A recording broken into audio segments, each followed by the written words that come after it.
যদি কাগজে লেখো নাম, কাগজ ছিঁড়ে যাবে। পাথরে লেখো নাম, পাথর ক্ষয়ে যাবে।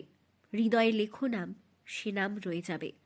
কিংবদন্তি শিল্পী মান্নাদের সেই বিখ্যাত গানের কলি আজ যেন বীরভূমের দুবরাজপুরের মামাভাগ্নে পাহাড়ে এক করুণ বাস্তব হয়ে দাঁড়িয়েছে। মানুষের হৃদয়ে নাম লেখার বদলে পর্যটকদের এক বড় অংশ এখন বেছে নিচ্ছেন পাহাড়ের প্রাচীন শিলাস্তরকে, আর তাতেই হারিয়ে যেতে বসেছে এই প্রাকৃতিক নিদর্শনের আদি ও অকৃত্রিম সৌন্দর্য। আরে কেমন লাগছে?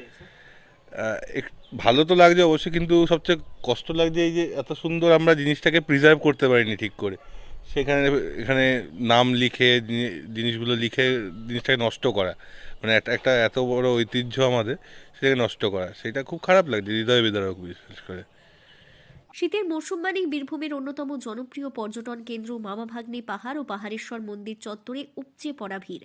মনোরম পরিবেশ আর ঘন গাছগাছালিতে ঘেরা এই এলাকাটি পর্যটকদের পাশাপাশি ভূতাত্ত্বিকদের কাছেও সমান আকর্ষণের, কিন্তু এই ভিড়ের সাথেই পাল্লা দিয়ে বাড়ছে এক অদ্ভুত প্রবণতা। পাহাড়ের গায়ে রং তুলি বা ধারালো বস্তু দিয়ে নিজেদের নাম লিখে প্রেমের স্মৃতি অমর করার চেষ্টায় মেতেছেন অনেক যুগল। পর্যটকদের একাংশের অভিযোগ, পাথরের গায়ে যত্রতত্র নাম লেখার ফলে পাহাড়ের স্বাভাবিক রূপ নষ্ট হচ্ছে। শুধু দৃশ্য দূষণই নয়, রাসায়নিক রং ব্যবহারের ফলে শিলাস্তরের উপরিভাগের ক্ষয় ত্বরান্বিত হচ্ছে বলে আশঙ্কা করছেন পরিবেশ প্রেমীরা। স্থানীয়দের দাবি, দীর্ঘদিনের এই ঐতিহ্যের গায়ে এমন কালিমালিপ্ত আচরণ কোনোভাবেই মেনে নেওয়া যায় না। হুগলির কোন্নগর থেকে আসা পর্যটক সৌমিত্র চক্রবর্তী নিজের অভিজ্ঞতা জানাতে গিয়ে আক্ষেপের সুরে বলেন, প্রত্যেক দিনই এখান দিয়ে পেরিয়ে যাই, কোনোদিন মানে সেরকম সুযোগ হয়নি, টাইম হয়নি দেখার। এটা বরাবর ছোটোবেলা থেকে পড়েছি গল্পে মামাভাগ্নে পাহাড়ের কথা, তো সেই জন্যই আসা মামাভাগ্নে পাহাড়ে। কেমন লাগছে? ভালো তো লাগছে অবশ্যই, কিন্তু সবচেয়ে কষ্ট লাগছে এই যে এত সুন্দর আমরা জিনিসটাকে প্রিজার্ভ করতে পারিনি ঠিক করে।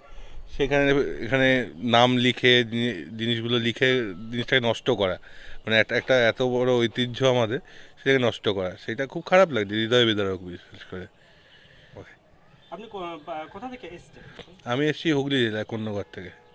পাহাড়ের গায়ে এভাবে নাম লিখে সৌন্দর্য নষ্ট করাটা অত্যন্ত হৃদয় বিদারক। প্রকৃতি ও ইতিহাস প্রেমীদের দাবি, প্রশাসন যদি দ্রুত পদক্ষেপ না নেয় এবং পর্যটকদের মধ্যে সচেতনতা না বাড়ানো যায়, তবে অদূর ভবিষ্যতে মান্নাদের সেই গানের মতোই পাথরের লেখাগুলো হয়তো মুছে যাবে না, কিন্তু পাথরের প্রাণ শক্তি ও সৌন্দর্য চিরতরে বিলীন হয়ে যাবে। বীরভূম থেকে সুদীপ্ত গড়াই, লোকাল 18 বাংলা।